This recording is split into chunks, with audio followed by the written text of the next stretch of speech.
Dumela ngamaste Lochani ndimadekwana Stella Vista sanibonani bantu bakwaZulu Natal silishamnandi kuhlelo namhlanje sise Peter Maritzburg liphumuleke ilanga kwaNdonga ibomvu liyashisa lithi be silithaba kamnandi kuhlelo njengoba sengishilo umnyango wezempilo kwaZulu Natal uyasithola ke kuyo yonke indawo lezi usuku namhlanje ke siyazi izolo bekusuku olukhulu la esuke sibuka khona nje isifo lesi kuthiwa ke idiabetes bekusuku lwasa nje umhlaba wonke jikelele sasimlethile kudokotela ngeviki edlule base becela abanye bathi hayi nina nibuyeni silethele udokotela basixoxele nje anibukeni isilethele phela nomuntu osuke ephila nayo leyo nto leyo ukuze sikwazi ukuthi asixoxele ukuthi kwenziwa kanjani waqale wezwani namhlanje ke sifikele intokazi esithe ukhula ngiyathuka ke lama ngibuka ukuthi awukanti la engizalwa khona yasemancubeni umzila nkatha angithi ngezwe ngoba kuyakuthakazela umlotsho absolutely la engizalwa khona ke mina emancubeni le kwaNongoma yasuka khona intokazi le yasemancubeni wena ke awushelthi ubani wakabani usuka kuphi intombi endala Gama lami nguNomathus Elizabeth Ncubeke manje kodwa ngangowakathusi yebo awubakithi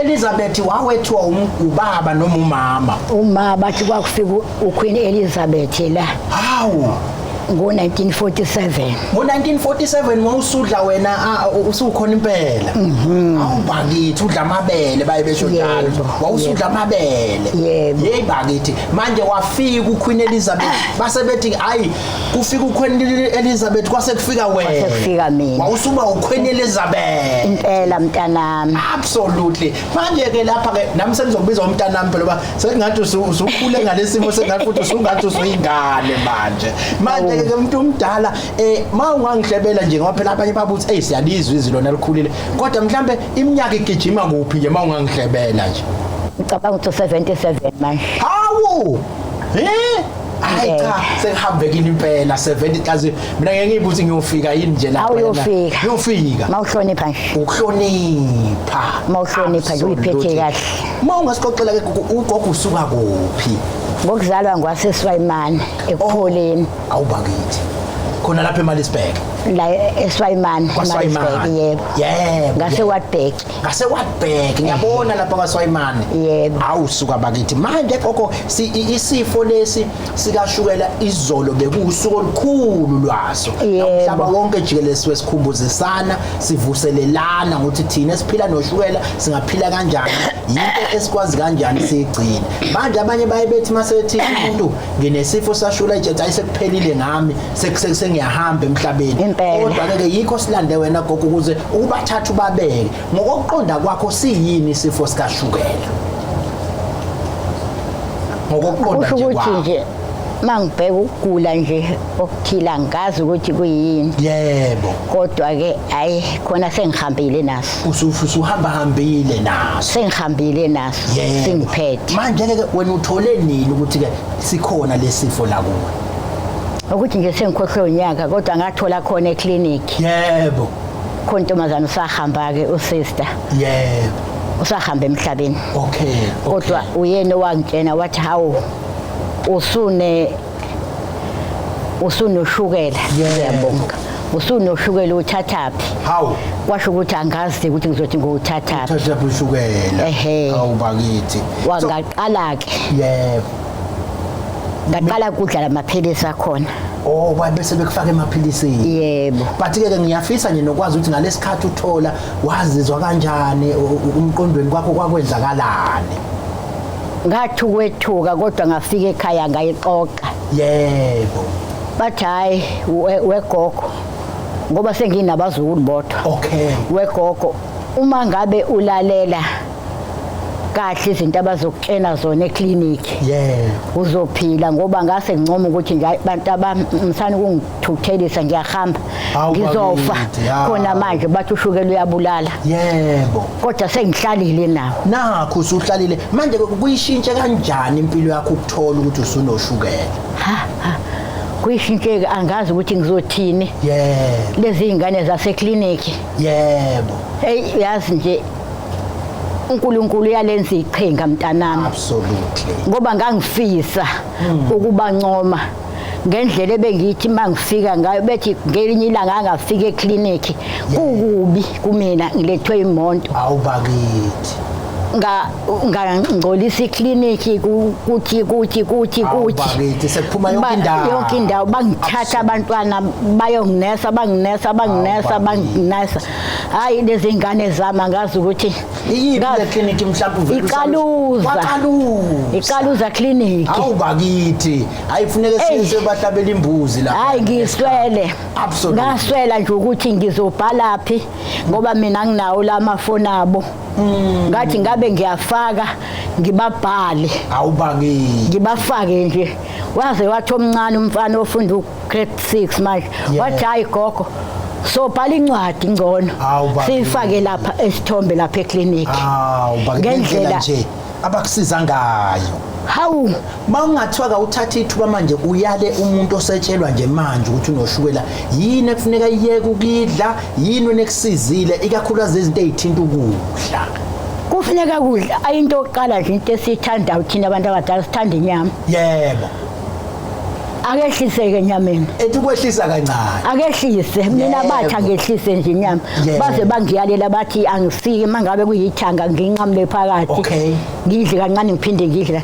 nje ayeke inyama ezibomvu zake zangivuva zalisa ngangaka ngangisebenza ebusha kanti wona hayi manje ke ngiyengizwe kuthiwa khona abanye abaye besebenzisa amaphilisi abanye besebenzisa umjovo abanye bese bathi mina sengimdala ngiyakhohlwa ukujova noma ukuthatha amaphilisi wena yini oyenzayo ukuthi ungalibali ukuthi ke isikhathi amaphilisi usikhumbule hayi nginengane lapho amahle thusi awubakithi ngukhokho kuyena ukhokho futhi wena usumuntu uzalo umzukulu kamzukulu awubakithi yeyi banenhlanhla abanye babanedlozi eliphilayo manje amahle umntwana wesidoqwana kodwa nje hayi gogo yebo ngamthatha ngamusa kudokotela ngoba kwathiwa ngifike naye yebo ngafika naye kwakuyena wayekhona wathi udokotela umkhumbuze kugogo njalo uyangijova awubakithi ukujova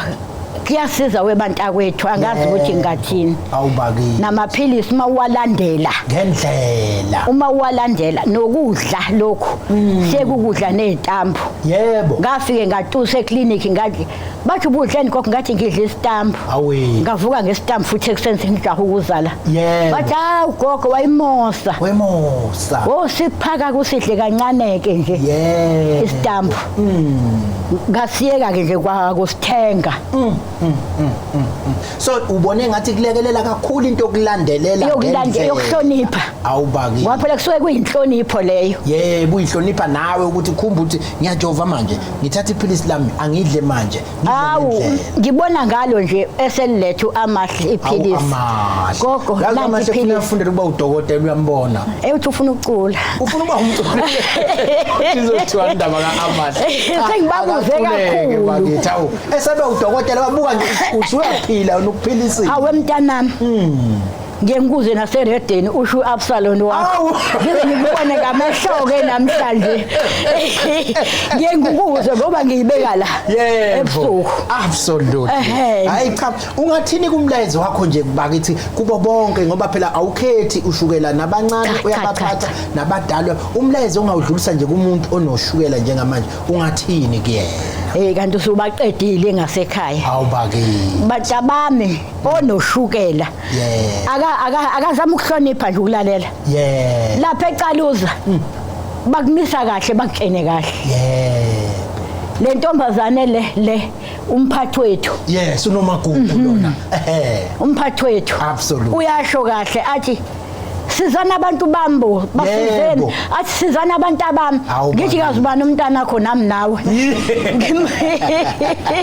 athi hayi wena gogo umncube hayi ngibona uphume eceleni absolutely yabona nje abayeke ukudla njengoba kuzokhisimusi nje siyayithanda ngiyakuntshontsha kodwa akufuni ukuhamba amanga kodwa ngosami ukhokho uyantshontsha ngiyantshontsha kancane ngithi kancane izici kancane kodwa kungabe kodwa nginezingane ezinhle yebo ezibuye zingicontrol Okay. Hayigogo sakhuphula kakhulu ungabusadla manje ziyangicontrola kabi ingane zabantu abami ngoba senginabazukulu bodwa into enginothisa uyishoyo gogo ukuthi ke kubaleke ukuthi mawugula umndeni nawo uinvolve yebo bazi ukuthi unalenkinga ukuze bakulekelele nabo bayangilekelela ngoba njengoba ngafela na umshini nje gogo letha la sokwashela awubaki umshini okwasha wawusiyafa umshini wawuthengwe intombazana yami esenda ukushona awubakithi ukhabazela ngagcine nemshini lapha khona insizwe kuthi ukhabazela iyasizana uma usukhala ngenhle ukhabazela isekhona imshini unika ugogo umshini okwasha pho ingakanani nalo washinga abawu4 ingakanani umntanami awubakithi umzila nkatha awu cha gogo abayeke ushukela abantu abayeka ba wangitshena mina udokotela wathi gogo musukudla ushukela uDr Mdluli waseCaluza yebo hawu wangiphatha kahle lo mntwana awubaki kwaku u5 minutes engiyabuyisa awubaki ngenhlanhla lengimkhuluma ngaye uphindile ukuthi wangakhela itoilet wangenzela zonke izinto wathi kanti usezohamba wangakhela itoilet endlini awubaki Lothi ngigijima ngifike endlini bebe bengilandela namamophi khona imophi yami sekuyimophi yami konke hayi webantakwethu ushukela uyingozi hayi uyingozi mawungawunakelele ufuna unakelele ngoba nasi clinic bakutshena eCaluza hayi bakutshena bandla bakutshela ka ukuthi unoshukela yenza kanje nengane zakho ezihloniphayo sengifuna ukukhulula lapha umuntu omdala bangiyakubona kwakumele ube umsakazi wena uyalishaya uhlelo lolu manje gogo siyakukhisimuzi ke manje awungiyalele nje abantu abasho ukuthi ke njoba sibheke ekhisimuzi cela niziphathe kahle awubanike umyalelo kwebethola amazwi avela entombini endala hayi webantakwethu nabasehewuthi ngoba bayangazi ugogo odumile absolutely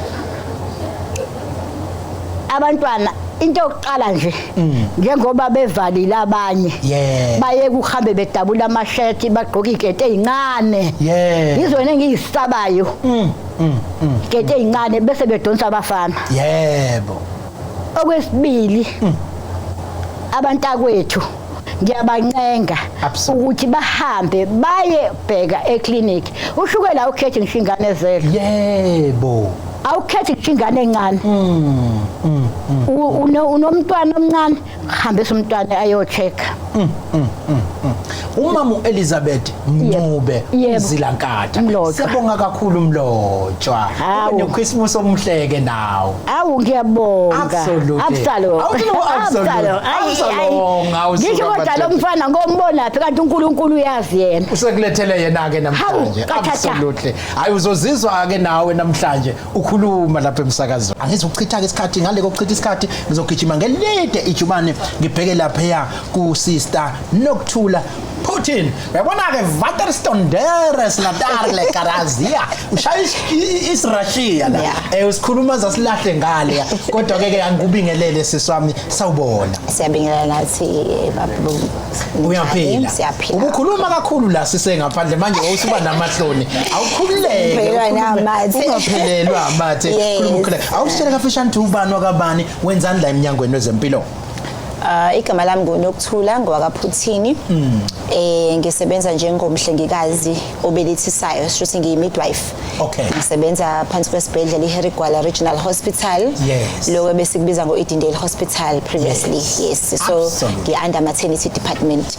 maternity yabona ke lapha ke iyona ndawo ebaluleke kakhulu ngoba labantu abafikela khona emhlabeni ayikho into eyisibusisa njengokulokhu unqaka abantu befika nje othi ithiwa mina kuphele ngapho mathi bonke bafika bekhala batakazi kusokwenze njani phela kayihlekelayo ngoba ngathi kwakumnandi ngifika la eSouth Africa but ke ngiyangithanda ukuthi masithola abantu abaspecializeayo njengani sisane sesebenzisa leli thuba ukuthi ke sitshele nosekhaya ukuthi ke mangifuna ukuba imidwife le yini kuye kufanele ngiyenze iziphi izifundo kufanele ngizifunde bese ngigcina ngenze ini ngoba ukhona lapha ekhaya officer uba umbelethisi kodwa kanayo indlela ukuthi yipi indlela eyanjalo mangangicathulisela nje uselapha esikoleni umthathu uzumbeke la ukuthi ke nakho la uqala khona lezi izifundo bese uphuma uthathe lokhu nalokhu ugcine ke usumbelethisi osemthethweni Okay, basically into ofanele uyenze ukuthi uapply ke kuphume kama post afuna abahlengikazi. Okay.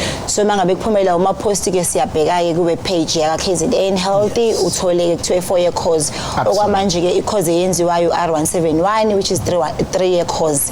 Engenayo ke imidwifery. Thina ke sifunde kusano 4-year course obufika ufunde. Ngayifeyila namba ngithi hawu. Obufika ufunde ku 3 years wakho bese ke wenza umidwifery in psychiatry ngo 4th year. So ke ukuthi nje uapply bese uba nama point ke awu 25 kukhona lapho ufanele ube ne mathematics ube ne biology. Mangabona lezo zifundo uyakwazi ukuthi uapply uthola ke training ke uhambe uyofunda ke lo 3 years wakho ebese mangabe uthole ubasic midwifery ukwazi uphinde futhi uadvance. Okay. Ubeke iloku ke kule level ekuthina ke sewu advanced midwife. Yes, nazo sina super specialist. Usu advanced midwife ke usu specialist. Nikwazi ukubelethisa umuntu engekho nithi hayi bamba la yehla la. Sesingakubelisisa nange phone ukuthi yenza ukuthi enze ukuthi. Absolutely. Cha mina ke ngiye ngithi ke abanye abantu phela baye beyithathe nje kancane indaba le midwife noma babelethisi.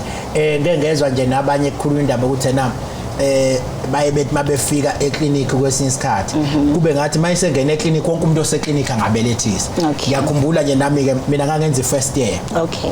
Efika lo wayedinga ukubelethiswa wayelokethe nesi nami ngimemeza ngithi kubuyazi lo muntu ama pages kafukuwo alento akhuluma ngayo manje kuvela kube ngathi into nje wonke umuntu onesi ongayenza kanti mawungabeka nje umuntu esithombeni iyini midwife mangathiwa uyichaze nje uchazele umuntu ongazi. So imidwife usuke usufika esigabeni sokuthi utrainelwa ukuthi ukwazi ukubelethisa. Okay.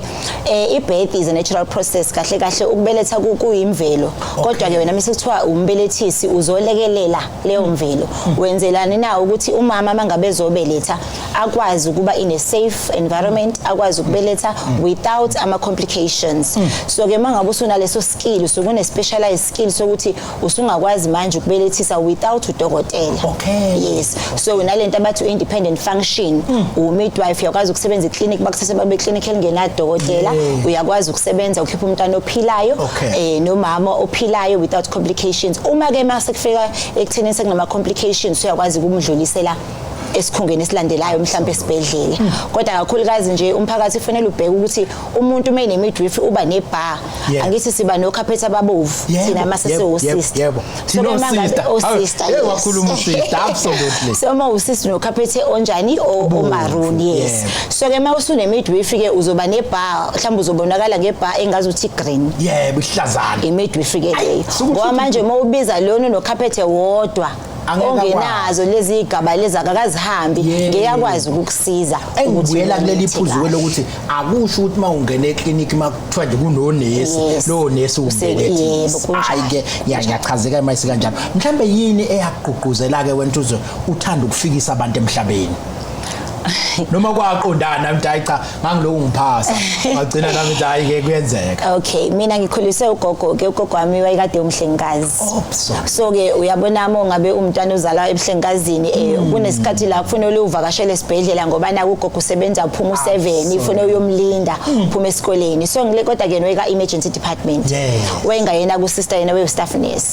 So nje I love the passion ebabenayo ukusiza abantu ku emergency department ngiyayibuka lento ngayithanda. So ngithe mangiqeda ke nami izifundo zami zamabanga matric nga-apply ke ngathola ke kodwa ke ngithe ngokutrainer ke sengingena ka midwifery so ipassion yami kakhulukazi bekubantu abasha ukubona ipregnancy among teenagers ukuthi ingaphezulu ukuthi yini esingabasiza ngayo sibalekelele umphakathi wethu ukuthi siqwashise ukuthi ukukhulelwa kuvumelekile esikhathini esingakanani kuyingozi mawungakanani. So iyona ke into esizama ukuyiphusha as ama health workers. Manganika nje minute lodwa ukuthi ukubahabulisa nje abantu ngoba yona lento ye teenage pregnancy it's unfortunate ngoba njalo mayivela kuba ngathi yenu ka health noma yaka education akekho ufuna ukuyemukela ukuthi ngekabani kodwa ke awuthi ukubahabulisa bangayazi nibuye nixoxe nabo abantu abasha. Siyazama kakhulu ukubaqwashisa abantu abasha especially sithi lento iqala ekhaya. Absolutely. I-teenage pregnancy ayifiki sifike esibhedlela noma eclinic start with community. In fact siqala ekhaya ngokukhulisa abantwana bethu ngendlela elungileyo nokuthi sibenze babe aware ukubaleka ukuziphatha kahle nokuzigcina umntombi bakho. So ezikoleni ke khona into esithiwa school health mayeke bakhulume ke ngalama topic aphathelene kakhulukazi nokukhulelwa kuyintsha. So ukuthi ake basebenzisa ama condom, abake balinde isikhathi size sifike ukuze bakwazi ukuthi bathole abantwana ngesikhathi esifanelekileyo. Kukhona ukuthi umntwana mangabe ekhulele sometimes sithola abantwana abancane as 12-year-olds abakhulele. It's very hard because lokho kufika nama complications ukuthi umzimba awukakathombi enough ukuthi ungathwala umntwana esiswini. So umtholelo umntwana useba nama complications ngesikhathi sokubeletha asisakwazi ke manje ukumlekelela. So siyagcizelela kakhulukazi ezikoleni nakhona emakhaya ukuthi sikhulume le ndaba ye teenage pregnancy ukuze siprevent kakhulukazi esizweni sethu abantu abamnyama. Mhlawumbe ke ngiyengizwe la ukuthi kukhona abantwana kwesinsikhathi athi uyafika nje emhlabeni angithi siyazi ukuthi umuntu mayizobeletha ke kube izinyanga ezu9 mangaphosisi konjalo ziba u9 nazi ke inyanga yise6 bese siyenza kuthiwa ayi useyeza impela ayi ufuna ukufika umntwana. Mhlawumbe into esikithini leyo ngokolimi lweni kulana kwa midwife lokho sikubiza ngo prematurity or premature labor okusho ukuthi usikwe ngesikhathi kungakafanele ukuthi umntwana aphume. So ke lokho ke causwe ke izathu eziningi ezi include mhlawumbe infection of umama yenze ukuthi umama une existing infection kuyena kungenzeka ukuthi mhlawumbe unesifo chronic illness anayo mhlawumbe engekho controlled mhlawumbe akawadli kahle amaphilisi failure to adhere to i-medication ayidlayo engamenzeli ukuthi aqale manje athole imsiko ngakafanele. Nokunye mhlawumbe ama STIs angatreatekiwe izifo zocansi sinenkinga kakhulukazi nje usyphilis. Kukhona izifo zocansi mangabe suke sikucukuza lapha ya sithi woza phela fika early clinic ukuze sikwazi ukuscreena zona lezo zifo lezo ngoba they are the major cause ukuthi sibeletho sivuleke kungakabi isikhathi. Siye sithole ukuthi ke labantu ke abanosyphilis ngoba ikakhulukazi thina eminyangweni wethu ka maternity siye sithole ukuthi mangabe sekunjalo sibone ukuthi unaleli gciwane ekuthiwa usyphilis siye sithi biza phela upartner wakho ukuze naye simtreat. Manje ke thina ke abantu abamnyama ke sana leya stigma sokuthi uma ubiza ubaba wasekhaya uthi nake eclinic ngitholakala nginesifo esikanje akujudge ubaba womntwana ukuthi usithathephi ngoba mina nginaso. So ke sana leyo inkinga siyawunxusa umphakathi ukuthi ke ake sihlanganeni as partners if umama wakho ekhulelwe now you need to be treated ukuze umntwana aphume kahle ngesikhathi esifanele. Bathi ngomhla ka17 ke November njengoba ku15 nje namhlanje futhi ngesonto kuzobe kuusuku ke la kubungazwa khona umhlaba wonke jikelele World Prematurity Day. La ke nisuke nibheka khona usuku la enisuke nithi ke niyabaqwashisa abantu nangembangela iziphi ezinye ngiyakuzwa ayibali izingaba izifo zocansi nokunye okumala but iziphi ke ezinye imbangela enenibonthi izona ezenza abantwana noma umuntu ofuneka abelethe agcine sebelethe isikhathi singakafiki. Njengoba ubona ke nje sigqoka uphephuli namhlanje ke celebrate ngoba Sunday ke sobe singekho ekhongweni class sebenza khona. So uphephuli ke sesugqoka mangabe ku premature day. Mhlawumbe mozothi uyabona nje ku social media ebhedleleni eziningi. Yes. Mina bese ngiqale ukuthi ngasala ngedwa nje abantu baphephula namhlanje kanti phela kwathi uphephula umbala wamandla. So ke kodwa ka prematurity subeka umbaleni we sensitivity angithi si understand nokuqonda ukuthi ingane lezi ezifragile. Abantwana laba badinga more care badinga ukuthi sibanikeze integrated services because awukwazi ukubeletha umntwana oyi premature and lokho ngaka-affect both psychologically and also mentally. Angithi ekhaya balindile ukuthi phela ukhulele uzoteta umntwana ngesikhathi esifanele. So mangabe sekunaleyo disturbance ikhumbula i-maternity leave uzonikezwa ngesikhathi esithile but uma ngabe usuthola umntwana oyi prem sekusho ukuthi uzohlala isikhathi eside clinic esibhedlela sizama ukunakekela lo mntwana lo.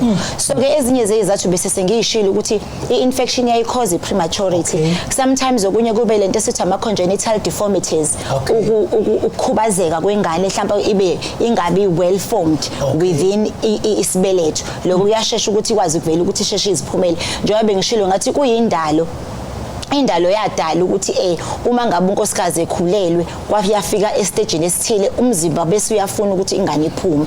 Kodwa uma ngabe ingane ingadalekile kahle i-deformed ama systems akho engekho kahle lo mzimba ufuna ukuyi-expela leyo fetus ukuthi isheshe iphume.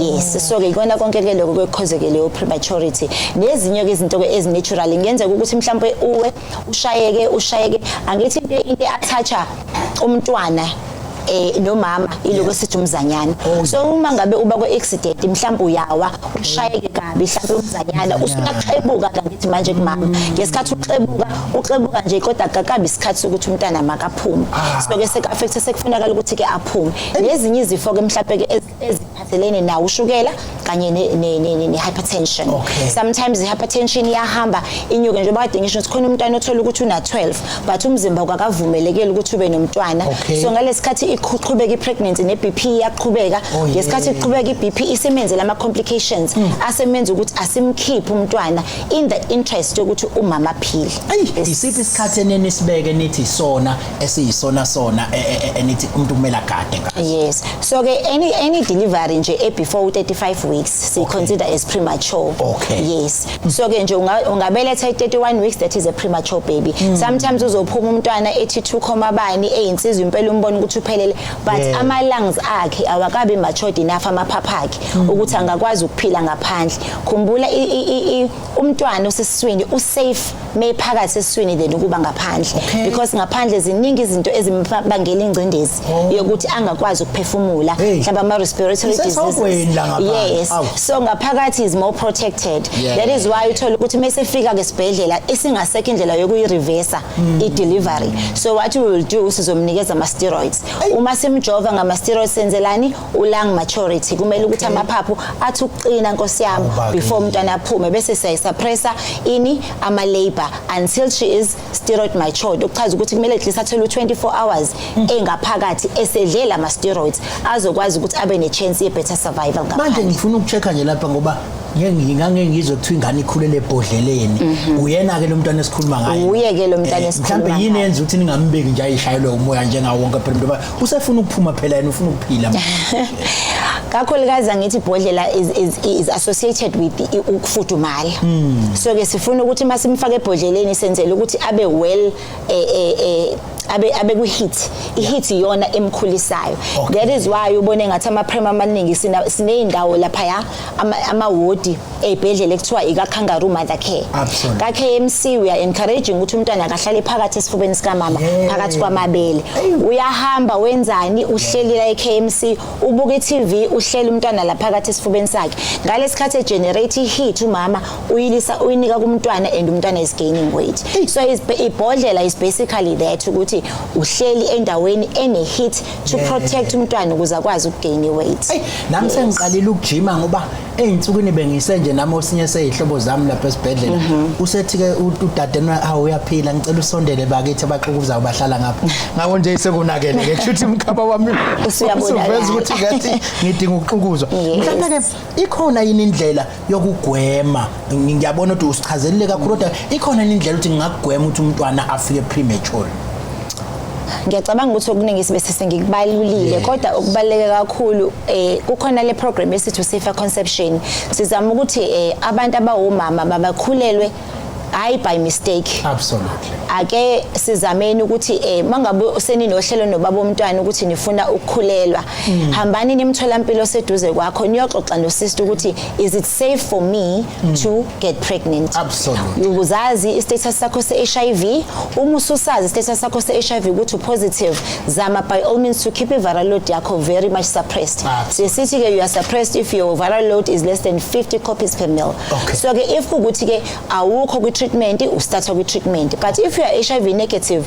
zama by all means ukuthi ke udle lento ekuthi ke uprep awusuka madodana sibafaka abantu ku prep ukuthi stay negative and continue your journey ube negative ungamtholi igciwane because nali igciwane linayo ingcindezi ukuthi umntana aphume enjani premature so kakhulukazi sisho njalo ke sithi asitreateni izifo zocansi khulela usazi isifo sakho socansi usitreatile uma une existing condition or a chronic condition hamba uyemtholampilo ubuze kusista ukuthi sister njengoba ngino pre-existing diabetes noma nginesifo se BP kungabe ku right in le stage sami ukuthi ngingakhulelwa then usister will walk with you kuleyo journey until uzofika uba pregnant nayo babona ingane se encourage ukuthi abe part and parcel of that journey and the families absolutely ngesathi nango semoyeni lapha eUnderberg bayangena abantu base Underberg namhlanje balungile semoyeni sawubona yebo sawubona uyaphila Siyaphila singezwa. Bayaphila abantu e-Underberg kwakhala amaqhuda hayi cha ise-Underberg kuphela. La maqhuda akhala ekuseni e-Underberg akhala emini kangaka. Cha kuthini okwakho ukuphawula nokubuza? Ngicela ukubuza la. Yes ma. Yebo ngihlala nomuntu la onoshukela. Okay. Lento usekule stage sokuyijova. Yebo. So manje ebengicela ukubuza ukuthi ngabe umuntu onoshukela kungenzeka yini ashawe istroke? Umuntu onoshukela? Yebo. Mayedla nje kahle amaphilisi akhe ejova kahle. Induli. Yebo. Hayi ngesimshaya istroke uzophendula yimi lapha kuthina ukuthi bawudokotela. Mayedla nje kahle amaphilisi akhe enza konke avuka walker exercise hayi ngeke simshaya istroke. Ngaphandle makukhona ezinye ke izinto ezimkhantela engabe ikhona kodwa nje awudingisha udokotela lapha akahlale kahle ephilisini lakhe adle kahle nje ubugogo kade siyala nje asidle ukudla okunempilo iqhude lelo lingamphazamisi nje kade kuphazamisa lapha. Kodwa ayikho into engaba inkinga kodwa makukhona nikusolayo dadewethu njengathi nasondelele eclinic yala enhlala ngakhona ukuze bem-assesse kahle ugogo uma ukuthi khona nikubona ngathi kuyanyonyoba kuyi-stroke bengizothi sondelane eclinic ilala eningakhona bethu kunibheka kahle kukhona nebenikisola nini? Yebo inkinga ukhala ngohlangothi ukuthi libuhlungu. yebo endakusavuma kusebenze ngendlela. Okay no ukhabazela kuzonithinta anitshela ukuthi ke yipi clinic eseduze la ningasondelela khona. Absolutely ube nosuku right uyezwa ukuthi ngudokotela nami ngiyayiphendula absolutely cha sikulena ke Nkosi yami yalapha yami ababelethisi into endeke le ababelethisi ngiyazi singaxoxa kushona ilanga kodwa ke ngiyafisa ukuthi usichazele ngobumqoka bokuthi ukubaleka kokuqukuza ngiyengizwe kuthiwa into yokuqukuza ngangithi mangizwa ke lento yokuqukuza ngitshela abantu bayafaswa bese beyadonswa ke behushuluze bequkuza kuyini ukuqukuzwa lokhu kwenziwana lapha amaqukuza? So mangabe sithi siyaqukuza kusho ukuthi sihamba nawe kwijeni yakho yokukhulela. Absolutely. From the time udiagnosewa ukuthi ukhulelwe to the time uyobeletha okusho ukuthi siyakuscreena kahle kahle mawufika emtholampilo siyakuscreena for any other conditions ongabe unawo njengoba amanye bese ngiwashilo sikuscreena osifilisi sikuscreene sibheka ama BP zakho sikubheka ushukela sikubheke umchamo wakho ukuthi ayikho into mhlambe abnormal emchameni wakho sikubheke bese siya examine ke nje from ekhanda kuze kuyofika enzansi sibheke ukuthi awuvuvukele mhlambe emzimbeni what could be the cause bese siya investigate ukuthi uma ngabe you are presenting with these symptoms what could be the cause. Uma vele uku existing medication bese siya recommend ukuthi okay njoba usukule condition yokukhulelwa sikulinka kanjani ke manje with antenatal care without breaking angithi asihlukanisa ukuthi kaduka chronic stream manje usuka antenatal care sizama uku-integrate these services uma kade udla amaphilisi e-HIV siyaphinda futhi siyaqhubeka nawe kwijeni ukuze kungabi khona la udefaulta khona until such a time la sekufanele uma ukuthi khona i-complication eba khona sikudlulisele esibhedlela esilandelayo noma mhlambe ke sikubelethisele khona emtholampilo uma kuwumtholampilo obelethisayo. Ayi siceliwe lapha ke isibhedlela salapha ya Fort Napier hospital bathi bayacela ukufuniswa na ihlobo zanaba abantu abalandelayo kunoSithembiso Richard Chiliza Lusapho bathi oka 1963 siyacela ihlobo zakhe ke isondele bakethu Robert Mpanza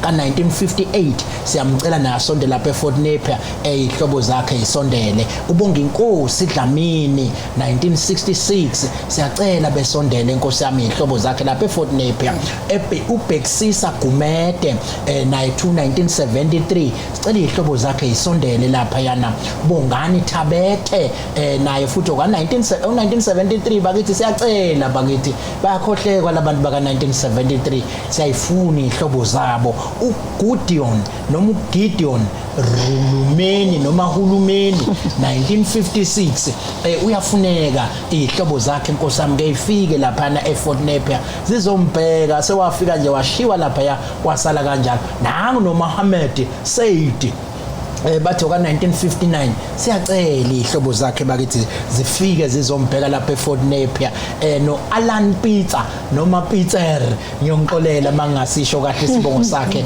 no Amadine Moodley siyacela ihlobo zabo bakithi ngiyabona nje lapha ePhoenix Moodley anizombheka lapha neFort Napier uShata Gon Diodont 1966 no Ramesh siyacela bakwethu cha ngeke ngibamemeze kakhulu labo bangikhona bayafinyelela kule misakazo engifika kuyo kodwa ke uRamesh Rami abeze ihlobo uyafuneka.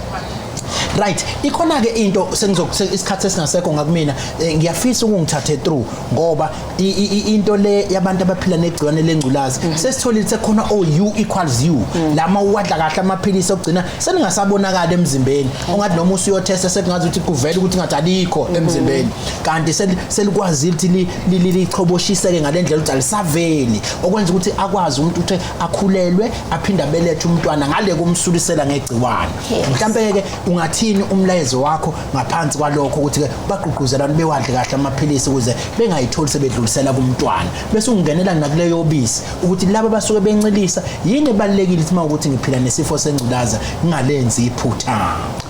Ngiyabonga kakhulu kuloko kubaleka kakhulu ukuthi uma ngabe usutholile ukuthi unegciwane udla amaphilisi ngendlela efanele uma wadla kahle amaphilisi nje bese shili baba sister ngoba ngiyazi le ndaba inde ngikunika yona ayisale sesimthatha naye ngophila ngoba usemafakatini uyaphila wephili.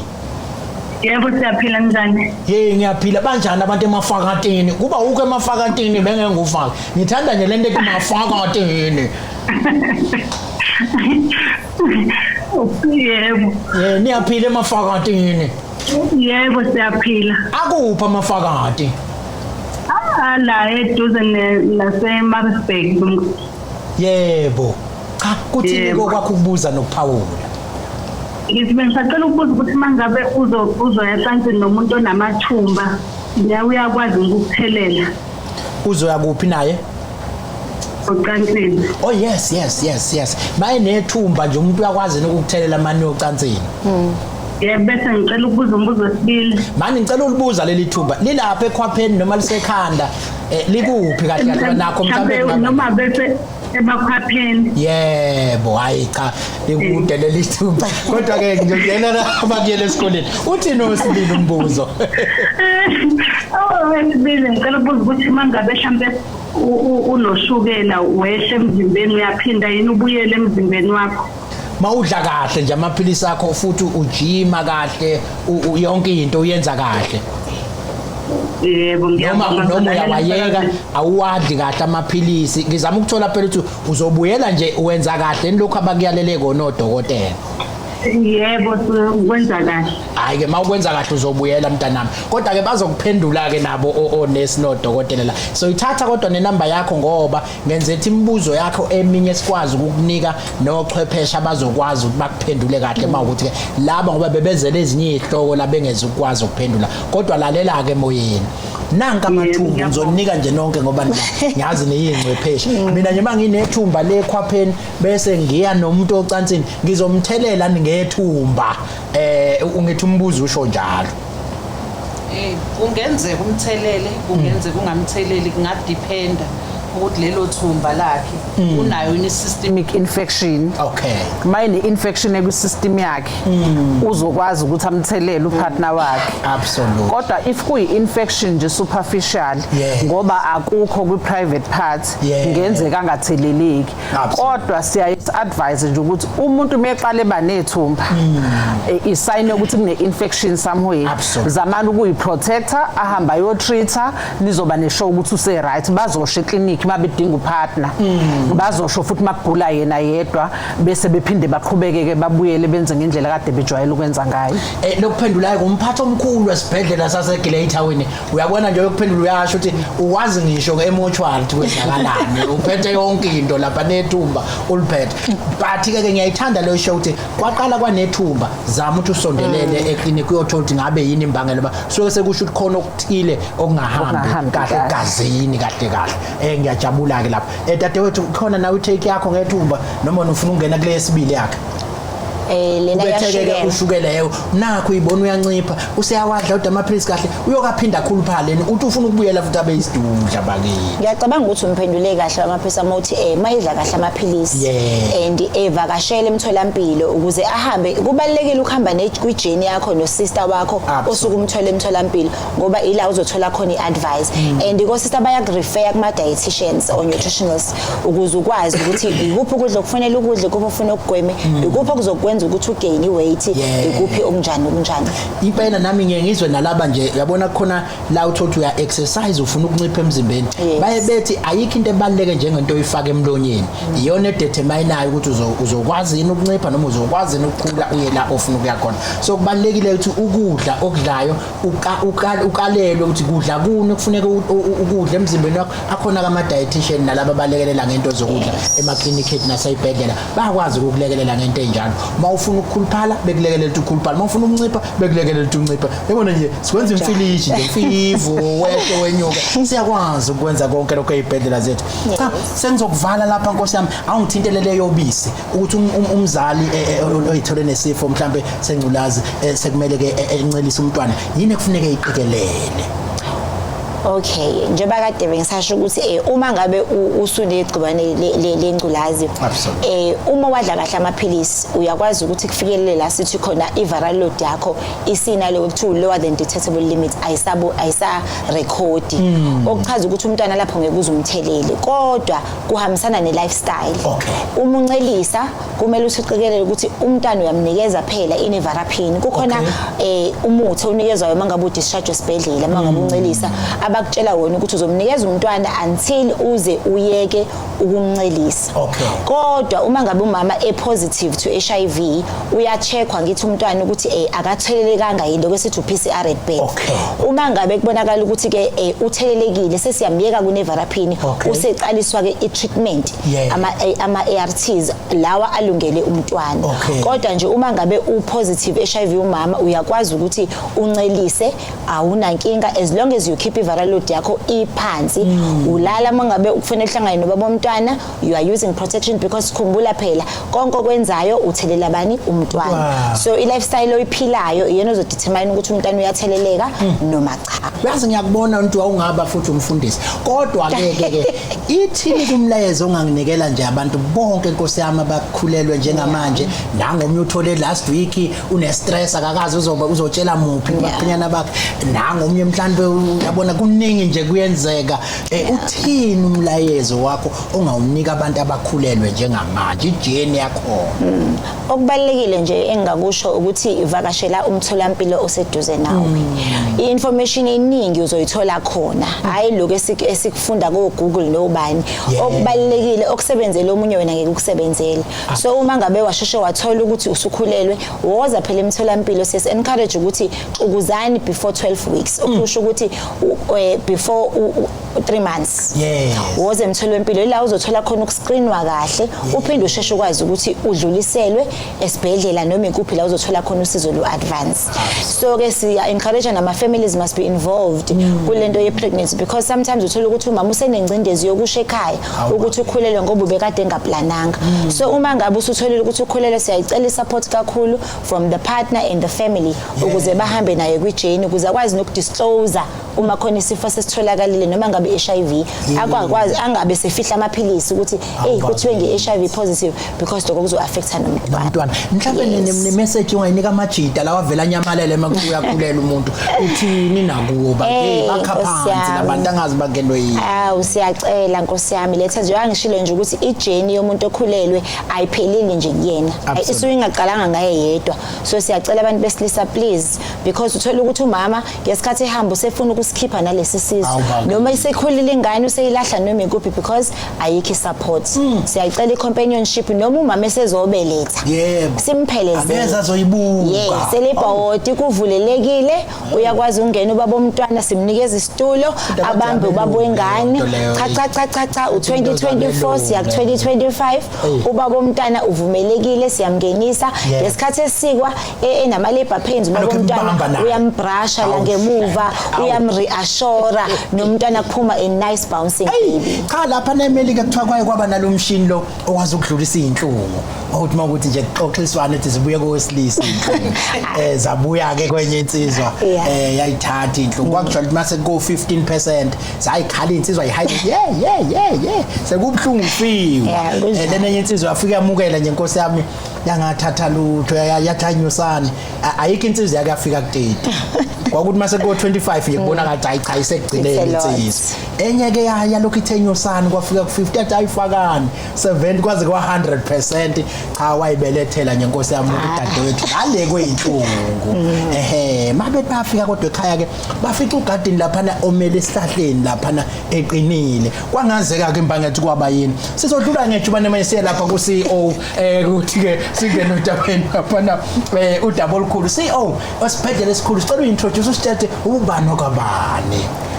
Sanibonani nguPhumzile wakaZungu ngokuzalwa ngizalwe eXhobo ngisebenza eGreytown Hospital. Absolutely. Lapha eGreytown ke sinebhedlela ezimbili. Okay. Sine Greytown District Hospital sibe ne Greytown Specialized Hospital esidila nama patients ano MDR and XDR TB. Okay, wena njengo CEO ke uyibambe zonke noma ke ubambele sesisodwa esingaka? Ngiyibambe zonke kanye nama clinic akho. Ingadla uhulumeni uqobo lwakhe. Ngizwile kuthiwa kunezindaba ezimnandi ezenzeke lapha na ke esibhedlela kodwa ngaphambi masingene kuzona siyaqala ukufikela uCEO kulolu hlelo. Ngiyafisa ukusathe truth yini uCEO umuntu owenzani nje kuyo yonke isystem leka government eyibhedlela kwa health uyini uCEO mawuchazela into ekhaya ungazi? uCEO umphathi wesibhedlela kanye namakliniki ngoba asiphathi isibhedlela kuphela siphatha phecelezi lokho abakubiza nge-sub district nje bakhona i-district ino district director at a sub district level kukhona uCEO obhekelela ukusebenza kwezibhedlela ezisuke zingaphansi kwaleyo sub district kanye namakliniki amakliniki including no community based services no school health teams. So uCEO play a strategic role ukwenza sure ukuthi isibhedlela siyarana effectively singamosha ama resources ngoba ngithi siyazi ukuthi currently we are resource constrained so ubhekelela ukuthi sisebenzisa kahle ama resources ngendlela efanele kodwa ensuring ukuthi we are getting the best outcomes ngoba ngithi njengoba sisuke sisebenza ezibhedlela sibuka ivision ye department ukuthi sithe we want long and healthy life for all citizens so konke sikwenzayo including financial management, human resource management, operations management, konke sikwenza sibhekelela ukuthi i-patient ayibenefite nomphakathi ubenefite. Absolutely. Ngiyazi ukuthi ke njengoba sazi ukuthi ke isikhathi esiningi ezibhedlela lapha kune level of care kuthiwa qala kwi level ethile kukhushukela kwenye mhlambe nenithini namase umuntu ngoba siyazi uqala eclinic eze kuphi nichaza kanjani manje wachaza lama level lawo? Kufike kube khona a community based level. At a community based level sinonompilo nabantu ekuthiwa ama outreach team leaders ababhekelela ukusebenza konompilo. Absolutely. Ku community based sifuna umuntu asizakale sasekhaya kakayi naseclinic. Bayahamba bayobhekwa ku profile ama households kwazi ukuthi kunezingane ezingakanani kuleli khaya bangakho abantu abadala ba checkiwe ino BP no shukela ubani okwi age yokuthi kwi child bearing age sengatholi ingane ba testwe for ba check ba screen for i-pregnancy if kunesidingo at that level so ukuthi ba move baye to a primary health care level sekuyise clinic ke lapha kwi primary health care ila ufica khona o nurse ekuthiwa ama clinical nurse practitioners ufice no dokotela laba abama visiting doctors wethu ema clinic ngalokho ngikemphasizela lokho ukuthi abantu bangajaha ukuze sibhedlela nasema clinic sesinabo dokotela mawunesidingo sokubona udokotela bayakwazi eclinic ukuthi bakubhukhele udokotela but mase kunesimo ke esesibonakala ukuthi asise awusekho kwi-level yeclinic usuya-referwa ke manje usuza esibhedlela. I-level oqala kuyona esibhedlela it's a district level hospital njengalesi sethu esise-Greytown. Ufike eGreytown uthole kunama-services alimited ama-services esinawo. It's a district hospital, asinawo ama-specialized services. Asinabo psychiatry, asinawo maxillofacial. Mawusunaleyo nkinga nathi sesiyakudlulisela to a regional level and a tertiary level. Thina sigcina kuma-district health services. Absolutely. Cha, ngiyajabula ukuthi ungichazele ba abanye baye besibuza ukuthi ke kwenza kanjani ngibona omunye useyadlula omunye akadlula ngikhumbisa umlalo ekhaya igama lakhe KZNchat.co.za. Simshapcom namhlanje semgungudlo of Peter Maritzburg. Kuyashisa ke namhlanje Peter Maritzburg kodwa ke siyalishaya igama lami nguNtokozo nami kwaMaphisa ku Facebook page uNtokozo Maphisa SA Ntokozo Maphisa SA sayiqhuba indaba khona lapha. Kunodaba olumnandi ke ngiyazi ukuthi ufike ngalo ngizokupha iminute elilodwa ngoba ngisafuna sixoxe lensizwa le ehlale nje imunca igazi njalo elikhipha liqede kuye phinde yoqala kabusha kelinye ngiyithole kahle indaba yegazi ukuthi thina kodwa kunodaba olumnandi engizwa kuthiwa lenzeke eGreytown angifuni ukutshela abantu indaba engingayazi awusihlebeti kwenzakaleni esibhedlela. Ngonyaka odlule eGreytown siqale iproject ye-patient centered garden e-TB hospital. Ingadi Ama-patient wethu waka specialized TB ahlala isikhathi eside esibhedlela. So sabuka ukuthi le project izosisiza ukuthi iba rehabilitate iyehlise nama-stress levels abo njengoba besesibhedlela. Nokuthi sibelieve ukuthi we don't always have to do for the people, sometimes we have to do with the people. So njengoba sithi patient centered garden sisebenza nabo voluntarily bayatshelwa ukuthi kune project ekanje nazi ingadi zaqalwa ke ingadi balekelelwa iPWP kodwa ama patients wethu enjoy kakhulu ingadi ibakhipha busy form of occupational therapy for them. La engadini kunezitulo abahlala kuzona mawusufuna nje uzoshaya umoya uzobuka ingadi bachelele mase ivuthiwe izitshalo futhi sinika wona ama patients nama family members mayibavakashela. So in this project so in this project sizama ukugqugquzela ukuthi noma sebefika emakhaya ngoba ngithi SDG2 uthi zero hunger sizama ukuthi sikhave ukuthi akungalanjwe emakhaya izandla zikhona umhlabathi ukhona abaphumela esibhedlela abantu sebefundile ukuthi kuyatshalwa. Sizama nokuthi ku SDG3 kukhulunywa ngehealth and well-being yomuntu ukuthi njengoba bephuza amaphilisi base bedischarge baqhubeka bawaphuze ekhaya abaqhubekeke bayitshalele mabeze eclinic futhi nathi siyabanika izitshalo bezodla ngoba ukuze uphuze kahle amaphilisi udinga ukuthi sisuthe udle kahle udle ukudla okunomsoco. Le project yethu isisize nangokuthi besijayela ukubanika ama supplements. Abantu bathi bagula baze banciphe kakhulu sibanika ama supplements ukuthi bazothi ukubuya emzimbeni njengoba usisikade ebuza ngendaba yokukhuluphala sinothisile ukuthi since siqale le project bayancipha nabantu aba qualify for ama supplements meaning iyasebenzela emphakathini into ukuthi abatshalela esibhedlela bakhe ivuno bahambe bayodla noma sebe discharge nama seeds ukuthi umuntu ahamba yoqala ingadi yakhe ngoba phela angithi usefundisekile la esibhedlela kule project ukuthi kutshalwa kanjani mawune space esincane wenze njani mawune space esikhulu wenze njani. Ayi manje ngizokuthiwa niyaphesheya iphesheya nokwemfolozi noma iphesheya kwani niyaphi ngizokuthiwa niyahamba niwinile ngomhla ka-29 siye Johannesburg sinominatiwe sinominatiwe u-DPSA kwi-best we are one of the nominees ama-finalist actually we are one of the top 5 kuma-best implemented Bathupile project ngoba phela mawuthi uyayibuka le project inama Bathupile principles ngoba senza nabantu senzela abantu so sibhekelela umphakathi so sinominatiwe kimina nje njengomphathi wesibhedlela ngoba i-credit ngipha kakhulu the nutrition team nestaff yama EPWP abangashongo ukuthi asiqashelwe thina lokho so afundisa ama patients so eingadini so i-credit ayizi kumina Nhlobo ngoba ngizobamela i-credit eyabo ngale project ukuthi bafundise umphakathi noma bengasawinanga kumina they are already winners. Manje kuze bewina badinga mhlawumbe ukuvotela uzomemezela sivele sivote siqale manje. Cha lutho abadinga ukuvotela kuThangi ngomhla ka-13 then bafikile abakwa DPSA bezo adjudicator bezobheka ukuthi le ingade sithi ikhona ngempela yini ba ngenhlanhla ngolesithathu kusuke kuyi-clinic day bafica nama-patients bawa-interview ukuthi le ivune kuthiwa niyayithola nayinikwa ngempela nifundisiwe ukutshala ayiphendulela ama-patients so ba-adjudicateile-ke sesozwa ngomhla ka-29 ukuthi siyaphumelela noma siphumeleli engimaziyo lapha ngizokhuluma naye khululeka siyabonga kakhulu absolutely siyabonga noma kanjani Great Town sinifisela konke okuhle nifisela kona cha asigijime njubana besikhathi asekho ngakuthina nangu unkosana thulani mfowethu ngizwa kuthiwa uyinsizwa le ngiyakubona futhi uyajima ngathi uyizidlakela kodwa kuthiwa uhlale bese uphinde unikele ngekazi kwashaka cima siyakuDisember kuba nezingozi ayafuneka amagazi kwashaka cima awuqala ubatshela abantu ukuthi ubani okabani wenzani la eminyangweni ngaphambi basingena odabeni siyabonga baba Maphisa mina nguThulani okaNkosana absolutely ngisebenza njenge deputy director kwa HRD oku training and development wena lama sithi ke uyabona ukuthi na umsebenzi uyahluleka ukwenza into sokuthi ngizokutrain uzuyazi lento le absolutely nangu December usufikile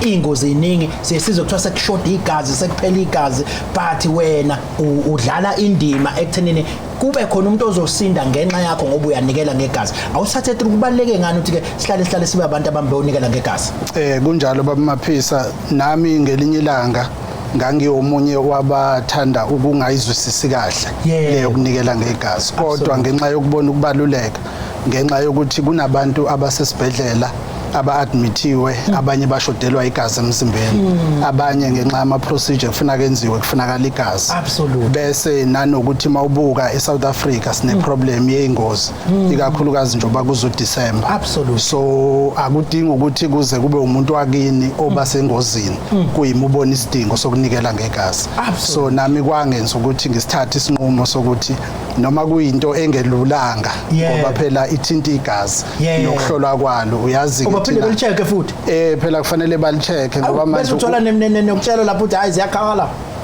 ngicabanga ukuthi kugcina impela kuba kanjalo ngoba uma bezolifaka komunye umuntu ufuna abaqinisekise ukuthi lisesimene sakhe bese ngizoyaka manje ungaze ngithola indaba namhlanje ndikhona iphathi engeya kuyo hayi ngeke uyithole namhlanje uma bekutesta nje bazolithatha bese balihambisa hayi uthi ngilihambiseke nami mfowethu mhlawumbe ke ngiyazi ukuthi ke udaba lo njengoba usho nje siyabantu asikalijwayeli kahle uma ungakuyala umuntu nje yini ebalekile uyakuphi yini kufanele uyidle ukuzwazi ukunikela ngegazi ngeke ezophuza amanzi kwashaka uzungaqhubeki futhi lapho usukubela igazi buyelibuyiselwe kuwena futhi yini ebalekile okay into ebalekile baba Maphisa nehamba phambili ile ekufanele siyenze number 1 yokuzama ukuziphatha kahle yes ngiyazi ukuthi akululanga ikakhulukazi kubantu abasha kodwa asizameni ukuziphatha kahle ngoba njoba ngisho nje igazi uma lizothathwa lifake komunye umuntu ufuna uqinisekise ukuthi li right bese siya exercise futhi bese sidle nokudla okuyimpilo kukhona ke baye bakusho nala eminyangweni ababhekele izimo zokudla ukuthi naka abaku-encourageayo bese uma usufika usuyotesta bazoqale bakucheck ngoba ufuna bacheck ne-iron ukuthi sesimene esi-right kanye ne-BP ukuthi sesimene esi-right bese ke uma ukuthi ke kunesidingo mhlambe bazorecommend ukuthi kufanele uthathe ama-supplements athile ukuboost i-iron ngoba uma kukhona okungahambi kahle abakuthesti abalithatha igazi ngalelo langa yes kodwa nje ilokho ukuthi siziphathe kahle sidle ukudla oku-right bese siya-exercise sazi futhi ukuthi igazi liyisidingo esikhona esikhulu eSouth Africa mangifuna ukunikela ngegazi ke kufanele ngiphume ngibhekele okay mawufuna ukunikela ngegazi ngokujwayelekile uSouth African Blood Bank Services banendawo ba-advertise nasemamall bayabanayo ama-stations nala eNatalia bayabanayo ama-stations futhi mawukhuphuka nala kuLoop Street basho ukuthi kunendawo so kusho ukuthi unga-check-a naku-website ukuthi yiphi indawo eseduzane kwakho la unganikela khona yes indaba lezi ezimnandi ngiyazi-ke bakuthi usingizwile kuthiwa ke u-Road Accident Fund uthi iKwaZulu Natal iyesibili emva kwe-Gauteng ngey'ngozi ey'ningi emgaqweni okwenza ukuthi abantu abaningi bephunyelwe igazi uthothomi usoze zashone ngenxa yokushoda kwegazi kanti njengoba umfowethu nje la esekwazile ukuthi adonate khona umuntu ozomsiza nje abuyelwe impilo yakhe ingakho kubalulekile nathi sihlale sikwenze lokho ngikhumbisa abalaleli emakhaya sizivalelise ukuthi ke ngolwesibili khona lapha eClearwater esibhedlela bengasali ngaphandle phela sipheleleni ngey'nkani u-Road Accident Fund uzobe khona nongqongqoshe bezovula iwodi elizokwazi ukuthi lisize nabantu abasuke bekade belimele ey'ngozini zey'moto bekwazi balekelelele. Sesiyabonga nokuthola nje igazi libale kanjani. Mhlawumbe ukhona umlayezo wokugcina bufuna ukudlulisa? Umyalezo ukuthi asizameni ukuziphatha kahle ukuze lapho igazi lizoya khona okungenani kube abantu abalidingayo ngokwama condition okugula kungabi ngabalimalayo. Asizameni ukuthi ingozi sizinciphise njoba kuzo December sijabule kodwa sizibheke. Absolutely. Into yesikhathi ke ihlala iphoxa la ekhaya kuba siyazenzela ngabe sidonsa kuze kuse igama lami uNtokozo kwaMaphisa asivalisi la sithi kulungile kabayi.